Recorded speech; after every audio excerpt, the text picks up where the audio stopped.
Hey everyone, happy Friday. Hope you've all been staying safe and well. I know it's been a little bit since I've done a Friday Reads, but I have a brand new one for you. It is His Temptation by Jaclyn Osborn. This is the first project, and it features Garrett on the cover. This is the first project that she and I have worked on with one another, so I was really excited to read it. I am going to read the back of the book and then jump into a few notes that I made. And then I also did a little mini interview with Jaclyn where I asked her a few questions about the book that we're going to share with you. So yeah, let's get right into it. Cason. Falling for your best friend's dad is a really bad idea, but I can't think rationally when it comes to Emery Cross. Ever since the night I accidentally met up with him in a hotel room, he's all I think about, all I want. But after a kiss that sends my head spinning in the best way, he turns as cold as his glacier blue eyes, refusing to let me close to him. Emery. I shouldn't want Cason. He's young, inexperienced, and too innocent. A temptation unlike any other. His smile sends my heart racing, and when I'm with him, I forget about the things weighing me down. But it could never work between us. It doesn't matter that he wants me to, that he's persistent. I can't. Some lines aren't meant to be crossed. Or aren't they?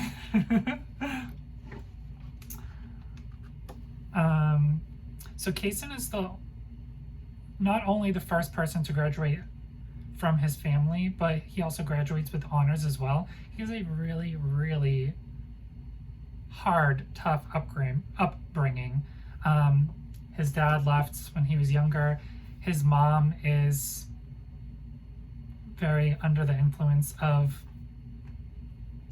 narcotics throughout his day-to-day.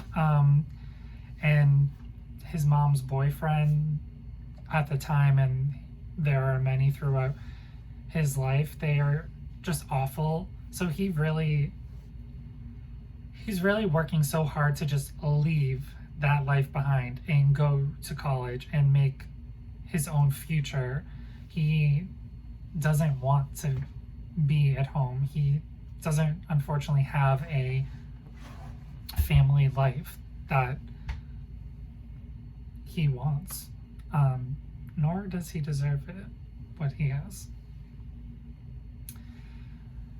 And Cason is 18 years old. He just graduates high school. His best friend, Ryan, he's best friends with Ryan. They do everything together. They're opposites in a lot of ways, but they complement one another as well. And Cason's going through a very hard time with figuring out his sexuality, what that means, and this unexplainable attraction he has for his best friend's dad, which ends up being quite a situation for Cason and Emery. I did write a few memorable lines that Cason says throughout the book. The first being, "But it wasn't normal to be bored when kissing someone, right?" This is when Cason is at a party with Ryan and he kisses a girl, and it feels very forced for him. He is doing it because that's what he thinks he should be doing at a party, but it just feels wrong for him. This is kind of the beginning where he starts to question things. And then the next quote I wrote, "The weight from the lies would only get heavier, yet I did nothing to stop them. I didn't know how, because with that first lie, I'd caused a chain reaction of other lies to follow." This was in the midst of him not telling Ryan his true feelings because he was scared how he was going to react. And Ryan's going through a lot on his own as well, with the separation of his parents, with him finding out that his dad is gay, how that is all transpiring and taking effect in his life.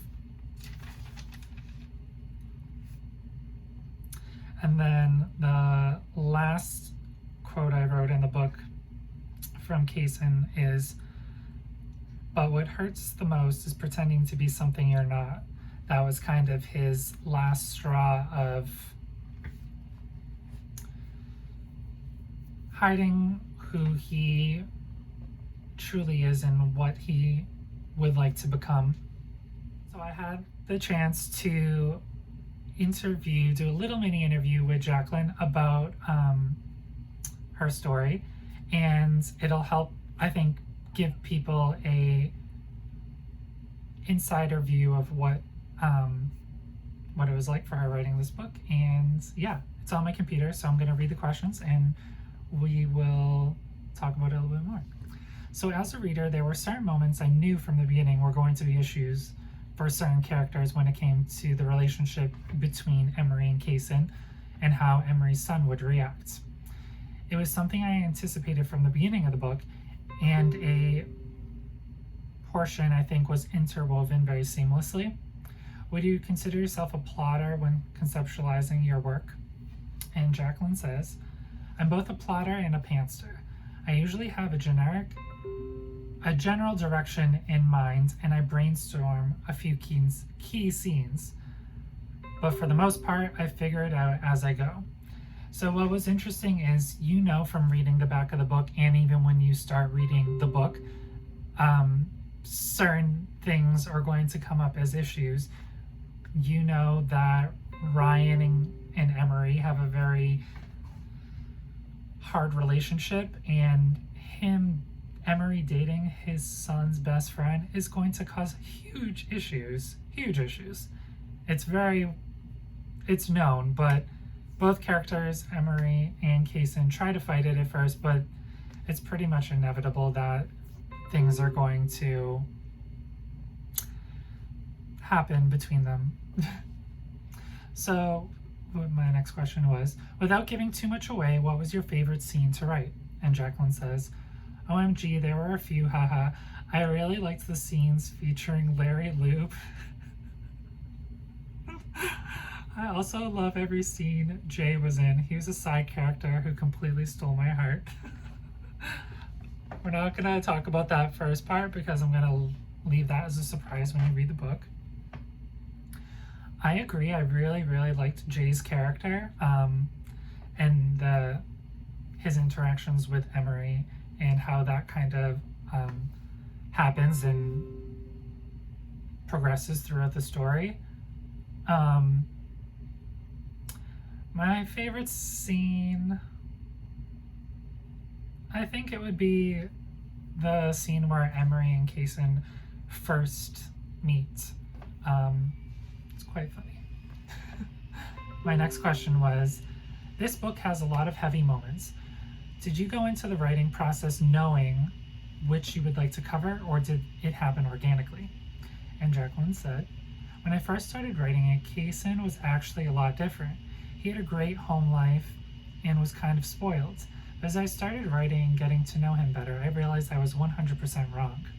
A lot of rewrites were involved, so all the heavy moments between him and his family were not originally planned. I knew the issues I'd face with Emery, though." I find that very, very interesting because I really wonder what the story would have been like if she went with her original direction, but I think it was perfect the way it was. It shows that he's working for something that much harder to leave his awful home life behind and just go to college with fresh direction, and he has his future in mind and ahead of him. If you could only describe his temptation in one word or phrase, what would it be? And she said, tempting. Yeah, I definitely agree with that. Oh, what would I say?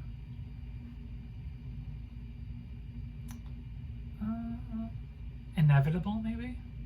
Because Cason and Emery tried to fight it for quite some time, and it was kind of inevitable that things were going to progress with them, especially since they couldn't cut the divide and not see each other.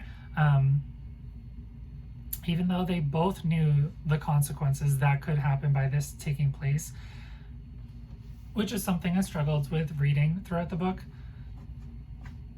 because Emery knows it's going to really, really hurt his son, and Cason knows it's going to really, really hurt his best friend, but they still move forward. So that whole dynamic I found very interesting.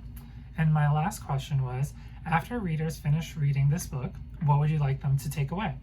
And she says, I want readers to take away that love can happen when you least expect it, and also that it can come in many forms. Cason is 18 and Emery was in his 30s, so it's an age gap. But that doesn't mean their love is any less real. So everyone, have you had the chance to read His Temptation by Jaclyn Osborn featuring Garrett? And what did you think about it? Stay tuned for a lot more upcoming Friday reads within the next month or so. I am currently in Boston staying with my parents, but I brought a couple books home with me, so I definitely will have more reading material coming soon, and I hope everyone has a safe and healthy weekend.